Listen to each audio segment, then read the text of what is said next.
வணக்கம். சிறகடிக்க ஆசை சீரியலில் இனி நடக்க போகுது அப்படின்னு தான் பார்க்க போகிறோம். இங்கே விஜயா சிந்தாமணிகிட்ட யோசனை கேட்காங்க. சிந்தாமணி, அந்த முத்தையும் மீனாவும் வீட்டை விட்டே அனுப்பணும். நீங்களே சொன்னீங்க, என் வீட்டுக்கு நல்லா மறுவாதி வரணும்னா அவங்க வெளில போகணும்ல அப்படிங்கிறாங்க. மாஸ்டர், அவங்க என்றைக்கு உங்கள் வீட்டை விட்டு வெளில போகிறாங்களோ உங்களுக்கும் நிம்மதி, எனக்கும் நிம்மதி அப்படிங்கிறாங்க.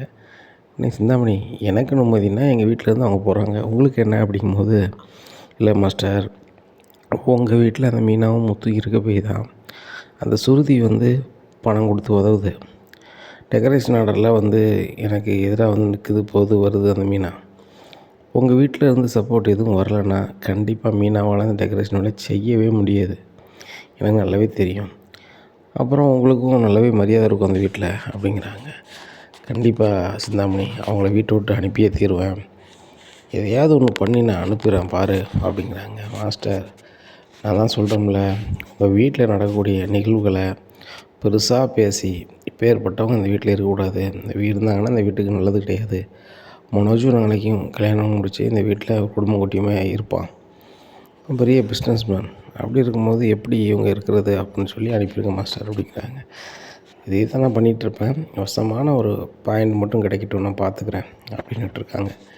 இது தெரியாத மீனா முத்துக்கிட்ட போய் சொல்கிறாங்க, ஏங்க ரோஹிணி சுருதி ரெஸ்டாரண்ட்டுக்கு வந்தாங்க அப்படிங்கிறாங்க. அந்த பார்லர் அம்மா எதுக்கு அங்கே வந்துச்சு?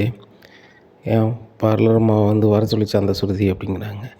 ஏங்க, சுருதி ரெஸ்டாரண்ட்டுக்கு எல்லோரும் வருவாங்க போவாங்க, அதே மாதிரி தான் அந்த பார்லர் அம்மா வந்துச்சு. என்கிட்ட ஒரு உதவி கேட்டுச்சுங்க அப்படிங்கிறாங்க. மீனா, வேறு எதுவும் செஞ்சு விட்டியா? அதை எதுவும் செஞ்சு விடாத. நீ அதுக்கு பண்ண உதவியால் தான் நம்ம வீட்டுக்கு எவ்வளோ சகடப்பட்டுச்சு பார்த்தல, நீனும் நானும் கூட பேசாமல் இருந்தோம்.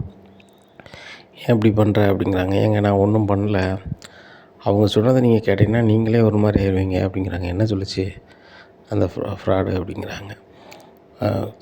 கிறிஸுக்கு உடம்புக்கு முடியலையா அப்படின்னு சொல்கிறேன். கிறிஸுக்கு உடம்பு முடியல அப்படின்னா, ஆமாங்க, அவன் நம்ம 2 பேர் பேரே சொல்லிக்கிட்டே இருக்கானா, அதனால் என் பையனை பாருங்கள், இந்த ஒரு உதவியும் செய்யுங்க அப்படின்னு சொல்கிறாங்க அப்படிங்கிறாங்க. இதை கேட்டால் முத்து, மீனா, நீ சொல்லும்போது சங்கடமாக தான் இருக்குது. கிறிஸ்டின் நம்ம 2 பேரும் ரொம்பவே நல்லா பிடிக்கும். ஆனால் இந்த நேரத்தில் நம்ம போனால் கண்டிப்பாக நம்ம குடும்பத்தில் உள்ளவங்களுக்கு எல்லாருக்கும் வருத்தம் வரும். இதை அப்பாட்ட கேட்டு தான் நம்ம முடிவெடுக்கணும் அப்படிங்கிறாங்க. நான் கூட அப்படி தாங்க கேட்கணும்னு நினச்சிருக்கேன். ஏன்னா கிறிஸ்து பையனுக்கு உடம்புக்கு முடியலை, நம்ம இப்படி வச்சுக்கிட்டு இருக்க முடியாதுல்ல அப்படிங்கிறாங்க.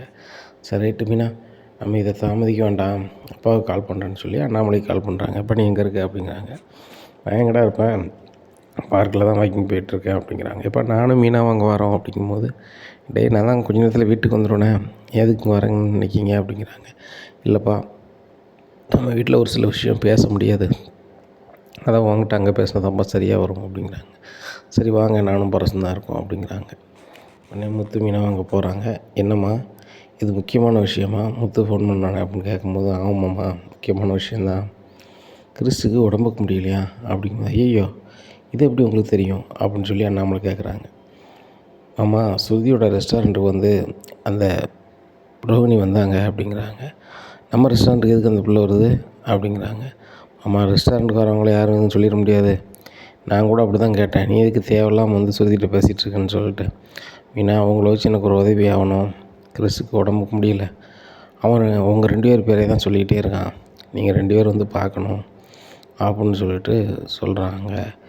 என்ன செய்யணும்னே தெரியல, கிறிஸுக்கு வேறு உடம்புக்கு முடியலன்னு கேட்டதுலேருந்தே மனச்சங்கடமாக இருக்குது, நானாக இதை முடிவு எடுக்க முடியாதவமா, அதான் நான் இவர்கிட்ட சொன்னேன், இவர் எங்கள் அப்பா என்ன சொல்கிறாங்களோ அதுக்கு ஏற்றாலும் தான் நம்ம பண்ண முடியும், கிறிஸ் மேலே நம்மளுக்கு பாசம் இருக்குது, பட் இந்த குடும்பத்தையும் நம்ம நினைக்க வேண்டியிருக்குல்ல அப்படின்னு சொன்னார் அப்படிங்கிறாங்க. உடனே முத்தை பார்த்து அண்ணாமலை சொல்கிறாங்க, டேய் இந்த மாதிரி நேரத்தில் நீ யார்கிட்டையும் கேட்கணும் அவசியம் இல்லை, முதல்ல போய் கிறிஸை போய் பாரு, அது என்ன ஆனாலும் நான் பார்த்து பேசிக்கிறேன், என்ன உங்கள் அம்மா இதை தெரிஞ்சுக்கிட்டு தூம்பா நான் பார்த்துக்குறேன் அப்படிங்கிறாங்க. உடனே சரிப்பா அப்படின்னு சொல்லிட்டு முத்து மீனாவும் நேராக போய் அங்கே போய் பார்க்க போகிறாங்க. அந்த அட்ரஸை அனுப்பியிருக்காங்களா ரோகிணி, அந்த அட்ரஸை பார்க்க போகிறாங்க. பார்க்க போகும்போது பக்கத்தில் வீட்டுக்காரங்க சொல்கிறாங்க, என்னப்பா இங்கே வந்திருக்க அப்படிங்கிறாங்க. சிந்தாமணி அம்மா வீட்டை வாடகைக்கு இருக்குன்னு வந்திருக்கியா, உன் வீட்டில் இருக்க ரூம் இல்லைன்னா அங்கே வந்துட்டியா அப்படின்னு. சிந்தாமணி அம்மா வீடா அப்படிங்கிறாங்க. ஆமாம், சிந்தாமணி அம்மா வீடு தான், கீழே வீடு ஆள் இல்லாமல் இருந்துச்சு, இப்போ அதுக்கு ஆள் வந்துருச்சே, மாடியில் ஒரு வீடு காலியாகவும் நினைக்கேன், அந்த வீடை தான் நீ பார்க்க வந்து உங்களுக்கு என்ன அப்படிங்கிறாங்க. சிந்தாமணி வீடா அப்படின்னு சொல்லிட்டு, சரி ரைட்டு அப்படின்னு சொல்லி இவங்க வேறு எதுவும் சிந்திக்காமல் வீட்டுக்குள்ளே போகிறாங்க. அங்கே கிறிஸோட பாட்டி இருக்காங்க. வாங்க வாங்க, முத்து மீனா வாங்க அப்படிங்கிறாங்க. இவங்க யார்கிட்டையும் பேசலை. கிறிஸ்ட்ட போய் கிறிஸ் அப்படிங்கிறாங்க. முத்து மீனா சவுண்டு கட்டோன்னா மாமா அத்தை அப்படின்னு சொல்லி எந்திரிச்சு உட்காந்துடுறாப்புல. உடனே ரோகிணியும் அவங்க அம்மாவும் அழுகுறாங்க. இவ்வளோ நேரமும் வந்து எந்திரிக்க மாட்டோம்னா, சாப்பிட மாட்டோம்னா, யார்கிட்டையும் பேச மாட்டோம்னா, உடம்பு அவ்வளோ கொதின்னு கொதிச்சிச்சு சூட்டில். இப்போ முத்து மீனாவை பார்த்தோன்னே இவ்வளோ சந்தோஷமாக இருக்கான் அப்படின்னு சொல்லி உடம்ப தொட்டு பார்க்காங்க. இங்கே ஐஸாக இருக்குது. அப்போ சரியாயிட்டு அப்படின்னு சொல்லிட்டு கிறிஸோட பாட்டி சொல்லுதாங்க, முத்து மீனா உங்களை வந்து கிறிஸுக்கு ரொம்பவே நல்லா பிடிச்சிருக்கு, அதனால தான் உங்களை பார்த்தோன்னே உனக்கு உடம்பு சரியாக போச்சு அப்படின்னோடனே முத்து சொல்கிறாரு, தயவுசெய்து நீங்கள் பேசாதீங்கம்மா, உங்கள்கிட்டயோ பாரதமாட்டியோ நாங்கள் பேசுறதுக்கு வரல, நாங்கள் கிறிஷை மட்டும்தான் பார்க்க வந்திருக்கோம். கிறிஷ் ஏன்டா அவனுக்கு என்னடா ஆச்சு எதா ஆச்சுன்னு சொல்லி முத்து மீனாவும் கேட்காங்க. மாமா எனக்கு உங்களை பார்க்கணும், நம்ம வீட்டுக்கு வரணும், மனோஜப்பாட்ட பேசணும், தாத்தாட்ட பேசணும், ரவி அங்கிள்கிட்ட பேசணும், சுருதி ஆண்டிகிட்ட பேசணும் அப்படின்னு எனக்கு தோணிகிட்டே இருக்குது. அங்கே விளாண்ட நினைவுலாம் எனக்கு வருது. அந்த ஹாலில் அந்த பெரிய கட்டில் தூங்கின நினப்புலாம் எனக்கு வருது. இது யார் வீடுன்னே தெரில. ஒவ்வொரு வீடாக அம்மா மாற்றி மாற்றி கூப்பிட்டு போகுது. எனக்கு வந்து இங்கே இருக்க விருப்பமே இல்லை. அது போக இந்த ஊரை விட்டு போகணுன்னு சொல்கிறாங்க. கிராமத்தில் போய் நான் படிக்கணும்னு சொல்கிறாங்க எங்கள் அம்மா. எங்கள் அம்மா இன்னும் வந்து எங்களை சரியாக பார்க்க முடியாதுன்னு சொல்கிறாங்க. ஆனால் நான் உங்கள் வீட்டில் இருந்தால் எல்லாரையுமே பார்க்க முடியும்ல. எங்கள் அம்மாவும் உங்கள் வீட்டில் தானே பேரை பேரை மாற்றிட்டு இருப்பாங்க. அதனால் இனி உங்கள் வீட்டுக்கு கூட்டி போகிறீங்களா அப்படிங்கிறாங்க. இதை கேட்ட முத்து, இல்லைப்பா அதுக்குள்ள சூழல் இல்லை, வீட்டோட நிலைமை ரொம்பவே மாறிடுச்சு, நீ வந்து எதுக்கும் கவலைப்படாதப்பா, என்றைக்கு இருந்தாலும் நானும் மீனாவும் உன்னை பார்க்க வரத்தான் செய்வோம். நீ எங்கே படித்தாலும் யார் என்னை பார்க்கக்கூடாதுன்னு சொன்னாலும் நான் வந்து உன்னை பார்க்க தான் செய்வேன், மீனாவும் பார்க்க தான் செய்வேன், கவலைப்படாத.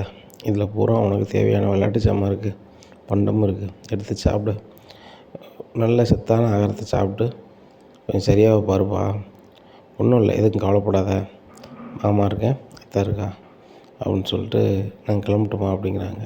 மாமா உங்கள் கூட விளையாடணும் ஆசையாக இருக்கேன், நான் உங்களை வீட்டுக்கு கூப்பிட்டு போங்களேன் அப்படிங்கிறாங்க. மீனா அப்படிங்கிறாங்க, ஏங்க நம்ம வீட்டுக்கு கூட்டி போனால் கண்டிப்பாக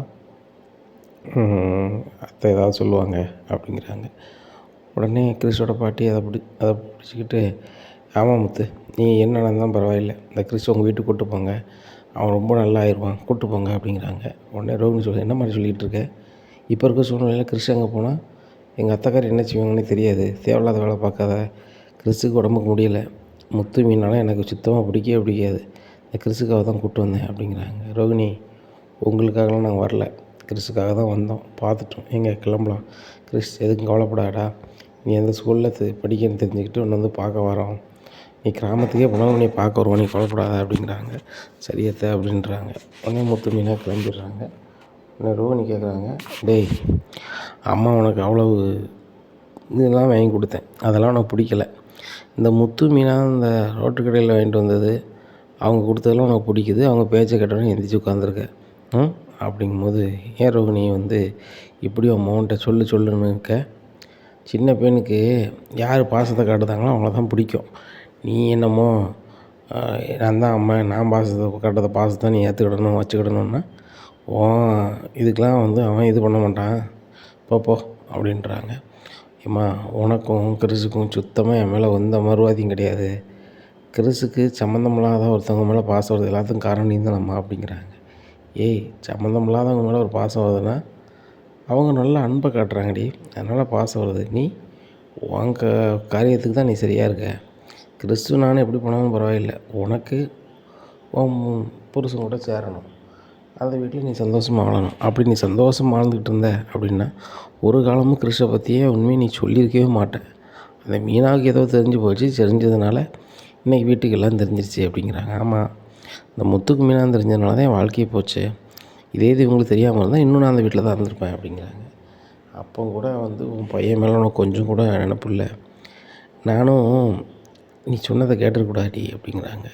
என்னம்மா சொல்கிற அப்படிங்கிறேன். ஆமாம், கிராமத்துலேயே என் பேரனை படிக்க வச்சுக்கிட்டு நான் அங்கேயே இருந்திருக்கணும், சரி என் மோளை பிரிஞ்சுக்கிட்டு இருக்கானே என் பேரன், எனக்கும் என் மோளை எவ்வளோ நாள் தான் பிரிய முடியும், பேசாமல் என் மோவை சொல்ல கேட்டுக்கிட்டு மற்ற அதில் போய் இருப்போம், என் மோளை பார்த்த மாதிரியும் ஆச்சு, என் பேரனுக்கு என் அம்மையை பார்த்த மாதிரியும் ஆச்சு, காலம் கைக்கூடி வந்தால் என் மோவை இருக்க குடும்பத்தில் விட்டுட்டு நம்ம வந்து கண்ணை மூடலாம் அப்படின்னு நினச்சேன், நீ போகிற பக்கம் பார்த்தா ஒவ்வொரு வேலையை தேவையில்லாத வேலையெல்லாம் பண்ணிகிட்ருக்க, இந்த சிந்தாமணி அம்மா உனக்கு ஏதோ பண்ணுது வைக்குதுன்னு நீ சொல்கிற.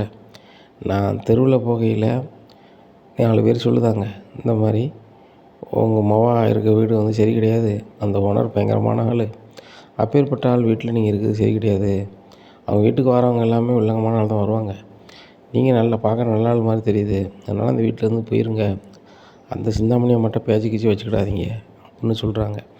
ஆனால் நீ அந்த சிந்தாமணி ஆள் எப்படி ஆளுன்னு தெரிஞ்சும் நீ பழக்கத்தை வச்சுக்கிட்டு போய்கிட்டு இருக்க. வேணாண்டி, இந்த வாழ்க்கையே நம்மளுக்கு வேண்டாம், கிராமத்துக்கு வந்துடு. என்றைக்கு மாப்பிள்ளை ஒன்றை புரிஞ்சுக்கிறாரோ, அந்த குடும்பம் புரிஞ்சுக்கிட்டதோ அன்றைக்கி ஒன்று வந்து கிராமத்தில் கூப்பிடட்டும், அன்றைக்கி நம்ம சொந்த பந்தத்தை வச்சு பேசி அனுப்புவோம் அப்படிங்கிறாங்க. ஏம்மா அதெல்லாம் ஒரு காலம் நடக்காது, என் மாமியார் இருக்க வரைக்கும் அப்படிங்கிறாங்க. உடனே அவங்க அம்மா ரோகிணி அம்மா சொல்லுதாங்க, ஆமாம் நீ பண்ணது அப்படி, அந்த அம்மா உன்னை அவ்வளோ நம்பிச்சு, பெரிய பணக்கார மருமகன்னு சொல்லி தலையில் தூக்கி வச்சு கொண்டாடிச்சு, அதை தான் நானும் பார்த்துருக்கேனே, நான் கூட இல்லைன்னு தான் சொன்னேன், இப்போ அந்த அம்மா இல்லைன்னா தானே நீ வந்து சேர முடியும் அப்படிங்கிறாங்க. ஏம்மா நல்ல ஐடியா கொடுத்தம்மா, அந்த விஜயா இருந்தால் தானே வந்து என் வாழ்க்கைக்கு இடைஞ்சலாக இருப்பா அப்படிங்கிறாங்க. ஏய் அப்படி எதுவும் பண்ணிடாதே, உள்ளே போயிடாதடி அப்படிங்கிறாங்க. ஏம்மா எப்படி உள்ளே போகாமல் எப்படி செய்யணும் அப்படிங்கிறது எனக்கு தெரியும், நான் பார்த்துக்குறேன் அப்படிங்கிறாங்க. இங்கே ரோகிணி சுதா வீட்டுக்கு போகிறாங்க. என்ன ரோகிணி இங்கே வந்திருக்க, வேங்கன மடத்தை தர வந்தியா அப்படிங்கிறாங்க. ஆண்டி அதுக்கெலாம் இப்போ வாய்ப்பு இல்லை அப்படிங்கிறாங்க. அப்போ எதுக்கு வந்த அப்படிங்கிறாங்க. உங்கள் ஸ்ருதி இங்கே இருக்கா, ஸ்ருதியும் ரவியும் ஒன்றா இருக்கணும்னா கண்டிப்பாக அந்த வீட்டில் நடக்காது, ரவியை பேசாமல் இந்த வீட்டில் கூப்பிட்டுடுங்க அப்படிங்கும்போது, எங்கள் மருமகனை நாங்கள் எங்கள் கூப்பிட தான் நினைக்கோம், ஆனால் எங்கள் மருமகனுக்கு அது புரியாது, இன்னும் அந்த நீத்து பேச்சை கேட்டுக்கிட்டு என் பொண்ணுகிட்ட ஒழுங்காக பேசாமல் வைக்காமல் தான் இருக்கார், ஒரே ரெஸ்டாரண்ட்டில் வேலை பார்க்காங்க தான் பேர் அப்படிங்கிறாங்க. எங்கள் விஜயா ஆண்டி இருக்கிற வரைக்கும் எதுவுமே நடக்காது, ரவியை அவங்க என்ன சொல்கிறாங்களோ அதுக்கேற்ற தான் நடத்துவாங்க, ஸ்ருதியை உண்மையிலே அந்த விஜயா ஆண்டிக்கு பிடிக்காது, அதனால் அந்த வீட்டில் அவங்க இருந்தாங்கன்னா போனால் என்ன, நீத்துவை கூட கல்யாணம் பண்ணிப்பேன்னு கூட நினைப்பாங்க, அவங்களுக்கு பணம் தான் பெருசு, பார்த்தீங்கள நான் பணக்காரி இல்லைன்னு தெரிஞ்சோன்னே நான் வீட்டு விட்டு அனுப்பிட்டாங்க அப்படிங்கிறாங்க. இதை கேட்ட சுதா சிரிக்கிறாங்க. என்னது பணக்காரி இல்லைன்னு தெரிஞ்சோன்னே வீட்டு விட்டு அனுப்பிட்டாங்களா, நீ அதுக்கப்புறமா அங்கே தான் இருந்த, நீ வாழ்க்கையை மறைச்சி உன் பிள்ளை இருக்கிறத மறைச்சி எல்லாம் பண்ணணுன்னா கடுப்பில் தான் உன்னை வெளியே அனுப்புனாங்க, அது வரைக்கும் அந்த வீட்டிலேருந்து யாரும் அனுப்பலை, அந்த அண்ணாமலை குடும்பத்தை எனக்கு பிடிக்காது தான், ஆனால் செய்யாதெல்லாம் சொல்லாத அப்படின்ட்டு வாசுதேவன் வந்துடுறாங்க. என்ன சுதா இந்த ரோகிணி வந்திருக்கு, என்ன விஷயம் வந்திருக்கு அப்படிங்கிறாங்க. உங்கள்கிட்ட ஒரு உதவி தான் கேட்டு வந்திருக்கேன் அப்படிங்கிறாங்க. எந்த உதவியும் கேட்க வேண்டாம், வேங்கின பணத்தை சீக்கிரம் கொடுக்க பாரு, கிளம்பு அப்படிங்கிறாங்க. ஒன்று சரி அங்கிள்னு சொல்லி கிளம்பிடுறாங்க. யாருக்கிட்ட போய் கேட்க உதவி அப்படின்னு சொல்லி தெரியல. அப்போ சிட்டிகிட்ட போகிறாங்க. சிட்டி ஏற்கனவே உள்ளே போய்ட்டு வழி வந்ததில் தொழிலெல்லாம் சின்ன பண்ணமாக ஆகிப்போச்சு, என்ன பண்ண அடுத்தாப்புல எப்படி அதை டெவலப் பண்ணன்னு தெரியாமல் முழிச்சிட்ருக்காங்க. அப்போ ரோகிணி தானே, என்ன ரோகிணி என்ன விஷயம் வந்திருக்கீங்க, ஓ என்கிட்ட வாங்கின பணத்தை தர போகிறீங்களா, கொண்டாங்க அப்படிங்கிறாங்க. சிட்டி அதுக்கு எனக்கு வாய்ப்பே இல்லை, என் செலவுக்கு ரொம்ப சங்கடப்படுதேன் அப்படின்னா. ஓ அப்படியா, அப்போ நான் தான் செலவுக்கு தரணுமா அப்படிங்கிறாங்க. நீங்களாம் செலவுக்கு தர வேண்டாம் அப்படிங்கிறாங்க. அப்போ என்ன விஷயம் வந்தீங்க அதை மட்டும் சொல்லுங்கள் அப்படிங்கிறாங்க. சிட்டி என் மாமியார் குடும்பத்தில் நான் வந்து மருமகளாக சேரணும், அதுக்கு ஏதாவது நீங்கள் தான் பண்ணணும் அப்படிங்கிறாங்க. இங்கே பாருமா, எல்லோரும் உள் மனசுலேயும் போய் சரி பண்ணது அளவுக்கு எனக்கு திறமை காணாது, எனக்கு தெரிஞ்சதெல்லாம் வந்து என்னென்னு உனக்கே தெரியும், இப்போதைக்கு அதையும் பண்ண முடியாத நிலமையில் இருக்க, நீ கிளம்பு அப்படிங்கிறாங்க. இல்லை என் மாமியார் அவங்க வீட்டில் இருக்கிற வரைக்கும் நான் அந்த வீட்டில் போக முடியாது, அந்த வீட்டுக்குள்ளே போயிட்டேன்னா அந்த ஃபர்னிச்சர் கடை என் கைக்கு வந்துடும், அந்த ஃபர்னிச்சர் கடையில் உள்ள வருமானத்தை வச்சு நீ எவ்வளோ கட்டாலும் தருவேன், ஏன் தினம் உனக்கு ஒரு 50,000 கூட நான் தருவேன் அப்படிங்கிறாங்க. இதை கேட்ட சிட்டி, அப்படியா சொல்கிற, இது நீ மாற மாட்டியா வாக்கு அப்படிங்கிற, மாற மாட்டேன், ஒரு பேப்பர் வேணால் கொடு நான் எழுதி வேணா தரேன் அப்படின்னு சொல்லிட்டு ஒரு பேப்பர் எழுதி கொடுத்தாங்க.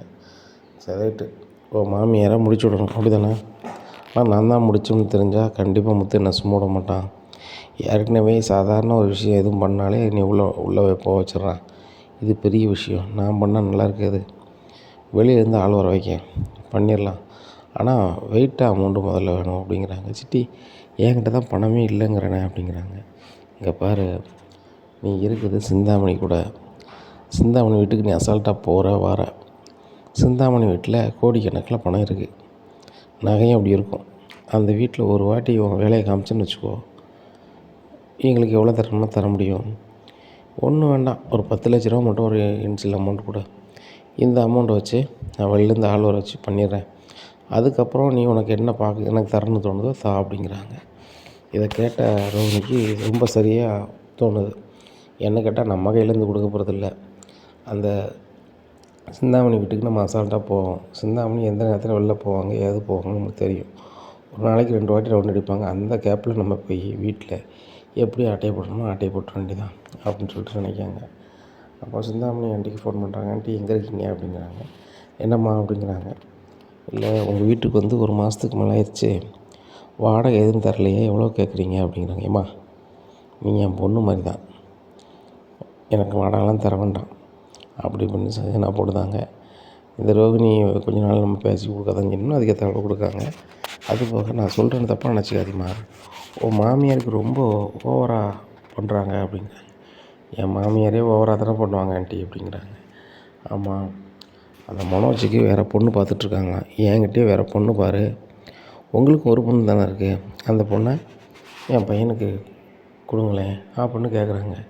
எவ்வளோ திமிரு இருக்கும், எனக்கு எவ்வளோ வசதி இருக்குது, என் வீட்டுக்காருக்கு எவ்வளோ வசதி இருக்குது, என் அம்மாவை பெரிய பெரிய படிப்பில் எங்களாமே பெரிய படிச்சிருக்கா, இந்த மனோஜ் நிறைய படிச்சிருக்கேன்னு சொன்னாலும் ஒன்றத்துக்கு உதவாதவங்க அப்படிங்கிறாங்க. என்ன ஆண்டி இப்படி பேசுகிறீங்க அப்படிங்க. அதெல்லாம் உண்மை, நீ மட்டும் இல்லைன்னா அந்த மனோஜ் ஆளாயிருப்பானா, அந்த அண்ணாமலை என்ன பணத்தை வச்சு ரெஸ்டாரண்ட்டே ஆரம்பித்தாலும் நீ அவனோட இல்லைன்னா அவன் ஒன்றும் இல்லாதவன் தான். இப்போ பாரு கடை நடத்திட்டு தான் இருக்கான், நல்லா வியாபாரம் தான் செய்யுது, எல்லாம் வந்து வட்டிக்கு ஒன்று ஃபைனான்ஸ் ஒன்று கொடுத்துட்ருக்கான். இப்போது இந்த விஜயா பத்திரமும் அடவில் போயிட்டு அப்படிங்கிறாங்க. என்ன ஆண்டி சொல்கிறீங்க அப்படிங்க. ஆமாம், ஃபைனான்ஸ் சீட்டு அடவில் போயிடுச்சு, இன்னும் அவ்வளோதான், ஒன்றுமே அங்கே நடக்காது, நீ அந்த மனோஜை நம்பிலாம் இருக்காத, எப்படியாவது அந்த கடையை உன் பேரில் கொண்டு வர முடியுமான்னு பாரு அப்படிங்கும்போது, ஆண்டி கடையே என் பேரில் தான் இருக்குது, அதை நான் யாருக்கும் இது பண்ண மாட்டேன், மனோஜை நான் விரும்பி கல்யாணம் பண்ணிட்டேன், அதனால் மனோஜ் நல்லா இருக்குதுன்னு நான் நினைப்பேன், அவனுக்கு வந்து பாசத்தை விட பணம் தான் முக்கியம் மனோஜை பொறுத்த மட்டும். ஆனால் மனோஜ் மட்டும்தான் எனக்கு முக்கியம், நான் கடை எனக்கு வேணும் அப்படின்னு நான் சொன்னோம்னா அந்த நிமிஷம் என்னையை வேண்டவே வேண்டாங்கிற முடிவை அவன் எடுப்பான். அவன் எந்த கல்யாணம் முடிக்கணும்னு நினச்சாங்க தான், எங்கே போகணும்னு நினச்சாங்க தான், அதை எப்படியாவது நான் நிப்பாட்டிடுவேன். ஆனால் வந்து கடையை மட்டும் நான் வேணும்னு நான் சொன்னேன்னா கண்டிப்பாக நான் வேண்டான்னு தான் சொல்லுவான் அப்படிங்கிறாங்க. ஓ, கடையை உன் பேரில் தான் இருக்கா, உனக்கு கொடுக்க பணத்தெல்லாம் அப்போ நம்ம கணக்கில் வைக்க வேண்டியதான் அப்படின்னு சொல்லிட்டு, ரோகிணி உனக்கு எதுவும் பணம் தேவைன்னா ஆண்டிகிட்ட வாங்கிக்க அப்படிங்கிறாங்க. எனக்கு பணம் தேவை தான் ஆண்டி, ஒரு 10 லட்சம் கிடைக்குமா. என்னம்மா 10 லட்சம் கேட்குற அப்படிங்கிறாங்க. ஆமாம் ஆண்டி, எனக்கு ஒரு 10 லட்ச ரூபா தேவைப்படுது அப்படிங்கிறாங்க. சரி ரைட்டு, கடை உன் பேர் தானே இருக்குது, 10 லட்சம் தரலாம் அப்படின்னு சொல்லிட்டு, அம்மா எனக்கு தெரிஞ்ச ஒரு ஃபைனான்சியர் இருக்கார், நாளைக்கு வா, நீ ஒரு பேப்பரில் எழுதி மட்டும் கொடுத்துட்டு வாங்கிக்கோ அப்படிங்கிறாங்க. சரி ஆண்டி அப்படிங்கிறாங்க. இங்கே சிந்தாமணி இந்த கடையும் ஆட்டையை போட்டுருவோம் ரைட்டு அப்படின்னு நினைக்காங்க. இங்கே மறுநாள் ரோகிணி சிந்தாமணியை பார்க்க போகிறாங்க. சிந்தாமணிகிட்ட பணத்தை வாங்கிடுறாங்க. வேறு எழுதி கொடுமா அப்படிங்கிறாங்க. அதில் என்ன எழுதியிருக்கு ஏது எழுதியிருக்குன்னு பார்க்காம மனோஜோட பஞ்சாயத்து தானே எப்படி இருப்பாங்க, அவங்க அப்படியே ஒரு கையெழுத்தை போட்டு கொடுத்துருந்தாங்க. போட்டு கொடுத்தோடனே சிந்தாமணிக்கு பயங்கர சந்தோஷம். 1 மாதத்தில் வாங்கின பணத்தை தரலைன்னா உன் கடையை நான் எடுத்துக்கிடுவேன் அப்படின்னு தான் எழுதியிருக்குன்னு சொல்லி சிந்தாமணிக்கு பயங்கர சந்தோஷம். சரி ரைட்டு, வீடு 1 மாதத்துல வரப்போகுது, அதே மாதிரி கடையும் வரப்போகுது அப்படின்னு சொல்லி சந்தோஷமாக இருக்காங்க. இங்கே வீட்டில் முத்து மீனா வீட்டு வேலையெல்லாம் செஞ்சுட்டு தூங்குவோம் அப்படின்னு சொல்கிறாங்க. அப்போ ஏங்க அப்படின்னு சொல்லிட்டு பழைய கட்டில்கிட்ட போகிறாங்க. உடனே அண்ணாமலை சொல்கிறாங்க, என்ன உங்களை எங்கன்னா சொன்னேன், நீங்கள் வந்து ரூமில் தானே தூங்க சொன்னேன் அப்படிங்கிறாங்க. சரிப்பா அப்படின்னு சொல்லிட்டு அங்கே போயிடுறாங்க. எங்கே போனாச்சும் வழக்கம் போல் தான் ரூமில் தூங்குதான்னு நினச்சிக்கிட்டு அவங்க ரூமில் போய் தட்டிக்கிட்டு இருக்காங்க. அப்போ கதை திறந்து என்னப்பா அப்படிங்கிறாங்க. என் ரூமில் என்னடா நீ செய்கிற அப்படிங்கிறாங்க. டேய் இந்த ரூம் என் ரூம் தான் ஆயிடுச்சு, ஓ ரூம் வந்து ஹாலில் இருக்குல்ல அந்த கட்டில், அதான் ரூம் கிளம்பு அப்படிங்கிறாங்க. ஆஹா மறந்து போச்சு அப்படின்னு சொல்லிட்டு ஹாலில் போய் உட்காந்துருக்காங்க. விஜயாவுக்கு தூக்கமே வரல.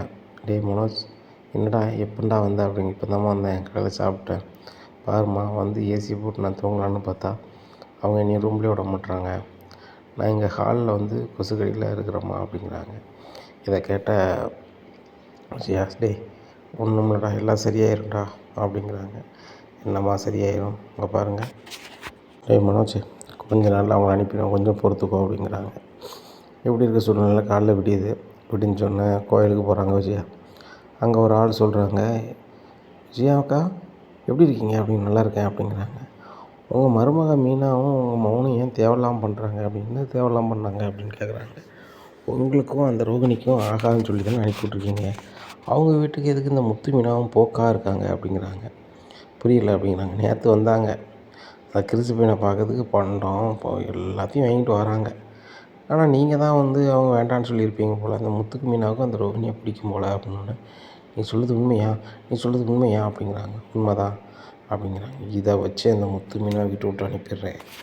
என் மகன் மனோஜுக்கு பிடிக்காத ஒருத்தி கூட இவங்களுக்கு பேசிக்கிட்டு வச்சுக்கிட்டு இருக்காங்க. ஓ, இந்த முத்து மீனை நினைக்காங்க மனோஜ் பெரிய பணக்காரியை கல்யாணம் பண்ணிக்கூடாது, அவன் வாழ்க்கை நல்லா இருக்கக்கூடாது அப்படின்னு நினைக்காங்க. காலுக்கு அனுப்புனவங்க நாளைக்கு தெருவில் அனுப்பணும்னு நினைக்காங்களா அப்படின்னு சொல்லிட்டு ரொம்ப கோபமாக வீட்டுக்கு போகிறாங்க. வீட்டுக்கு போனோன்னே அண்ணாமலைட்ட, ஏங்க முத்து மீன் அங்கே வரக்கூடாது, எங்கே இருந்தாலும் அவங்கள வர சொல்லுங்கள் அப்படிங்கிறாங்க. உடனே அண்ணாமலை முத்துக்கு மீன் அவங்க ஃபோன் பண்ணி வீட்டுக்கு வாங்க அப்படிங்கிறாங்க. உடனே விஜயா, என்ன விஷயம் சொல்லு அப்படிங்கிறாங்க. ஏங்க இவங்க நம்ம வீட்டுக்கு தேவையில்லாத விஷயம் எல்லாமே செய்கிறாங்க அப்படிங்கிறாங்க. உடனே அண்ணாமலை சிரிக்கிறாங்க. இந்த வீட்டுக்கு தேவையான அனைத்து விஷயத்தையும் முத்து மீனாக தான் செய்கிறாங்க. நீ வேணால் அந்த முத்து படிக்கலை, மீனா சாதாரண பூக்காரி அப்படி இப்படின்னு சொல்லலாம். இந்த பூக்காரியும் இந்த கார் ஓட்டுறவங்க தான் அந்த வீட்டுக்கு அவ்வளவும் செய்கிறாங்க.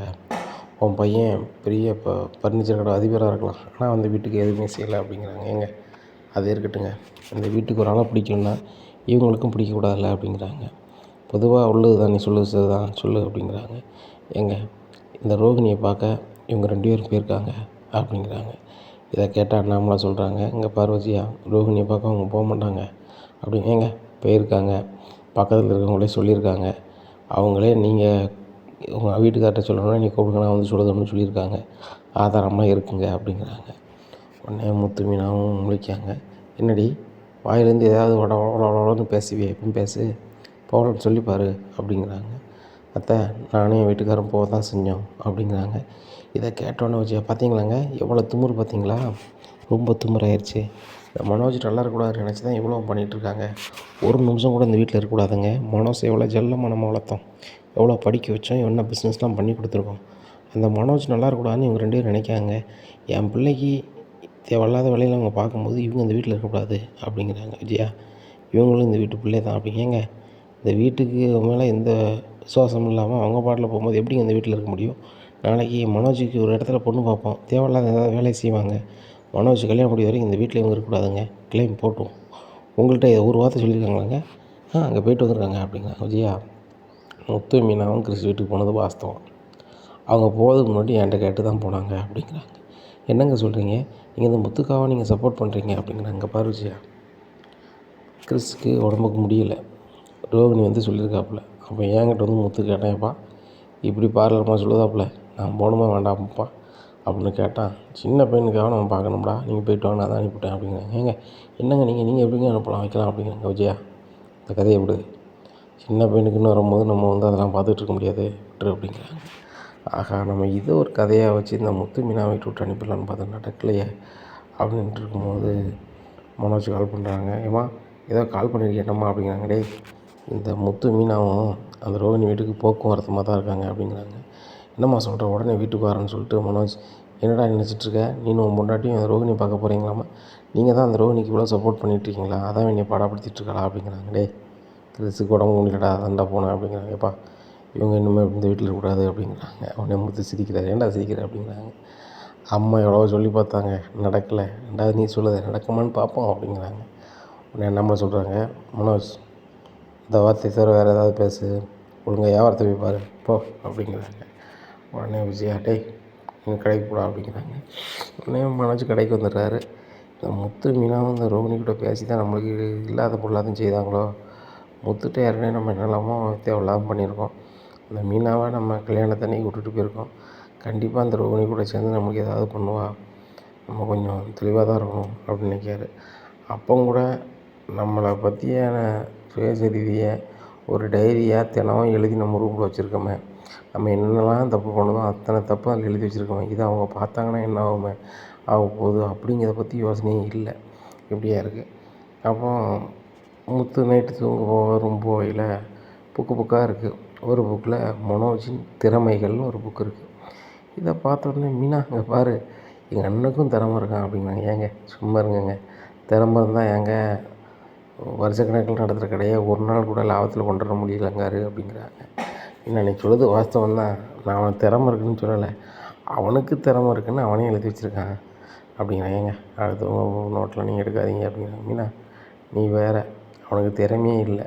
அது ஊருக்கும் உலகத்துக்கும் எனக்கு ரொம்ப நல்லாவே தெரியும் என்ன. ஆனால் அவன் திறமைகள்னு எழுதி என்ன தான் எழுதிருக்கான்னு பார்ப்போம் அப்படின்னு சொல்லி டைரியை முதல்லேருந்தே படித்து பார்க்காரு. அதில் எல்லா ஒன்றவளத்தையும் எழுதி வச்சுருக்காரு. இந்த மாதிரி ரோகிணியை கல்யாணம் பண்ணதுலேருந்து நடக்கிறதுலேருந்து எல்லாமே எழுதி வச்சுருக்காரு.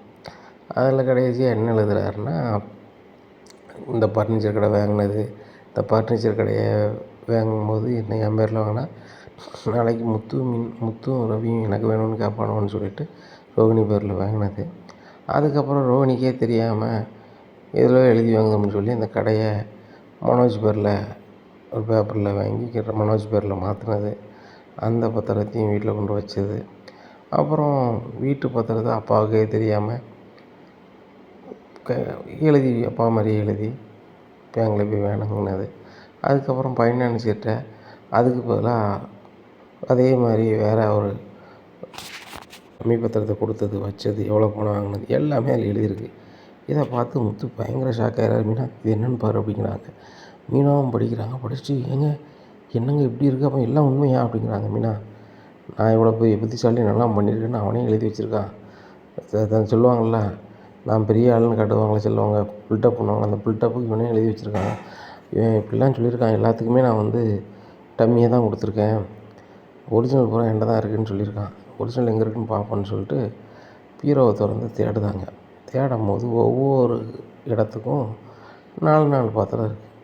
இதை பார்த்துட்டு முத்து ஷாக்காக மீனா இதில் எது உண்மையான பத்திரம்னு ஒன்றும் தெரிய மாட்டேங்க அப்படிங்கிறாங்க. எனக்கும் தெரியல, இதுக்கு விடிய காலம்தாங்க இதுக்கு விட சொல்லணும் அப்படிங்கிறாங்க. யார் அப்படிங்கிறாங்க. மாமா தான் சொல்லணும், விடியட்டும் அப்படிங்கிறாங்க. விடிஞ்சோடனே அப்பா எல்லார்ட்டையும் முக்கியமான கதை பேசணும்பா அப்படின்னு முத்து சொல்கிறாரு. எனக்கு ஒன்றும் புரியலடா அப்படிங்கிறேன். எப்பா நிறைய நம்ம சொத்து பத்திரம் இருக்குப்பா, அதை நீ பார்க்கணும்பா அப்படிங்கிறாங்க. இதை கேட்ட மனோஜ், நம்மளுக்கு எங்கடா பத்திரம் இருக்குது, பெரிய சொத்து இருக்குது, சொத்து கிராமத்தில் சொத்து இருக்குது, சிட்டிக்குள்ளேருந்து வீடு வந்து கடை மட்டும்தான் இருக்குது, அது கடை என் பேரில் இருக்குது, வீடு அம்மா பேரில் இருக்குது அப்படிங்கிறாங்க. உடனே முத்து சொல்கிறாரு, அதில் ஒரு திருத்தம், வீடு அப்பா பேர்லேயும் சேர்ந்தா இருக்குது அப்படிங்கிறாங்க. உடனே விஜயா சொல்கிறாங்க, இது எங்களுக்கு தெரியாதா, இதை நீ சொல்ல வந்துட்டியா அப்படிங்கிறாங்க. எப்பா நிறைய பத்திரம் இருக்குது, அது என்ன பத்திரம்னு பாருப்பா அப்படின்னு சொல்லி மீனா எட்டுவா அப்படின்னு சொல்கிறாங்க.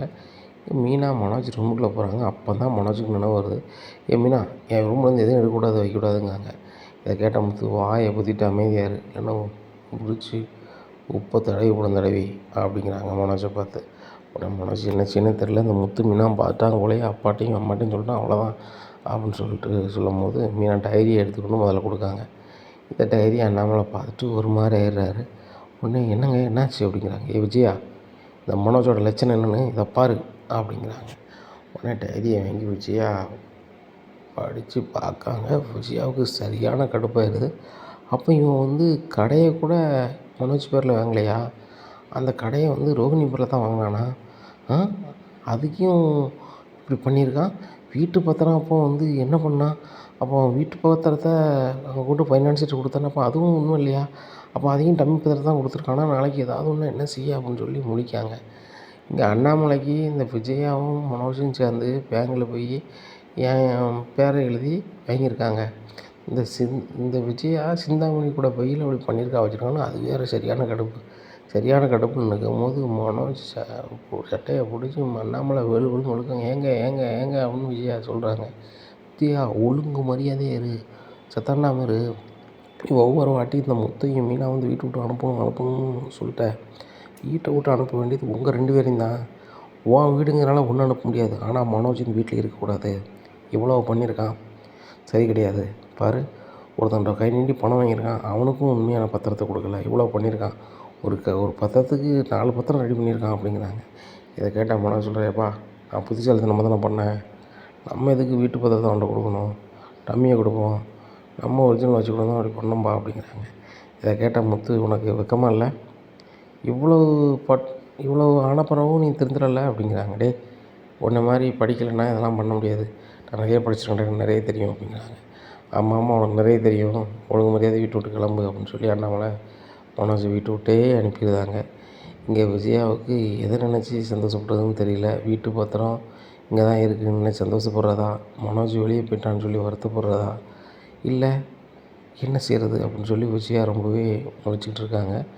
அப்படி என்ன நடக்கும் அப்படிங்கிறத பொறுத்து வந்து பார்க்கலாம். நம்ம சேனலை நீங்கள் மறக்காமல் லைக் அண்ட் சப்ஸ்கிரைப் பண்ணுங்கள். நன்றி, வணக்கம்.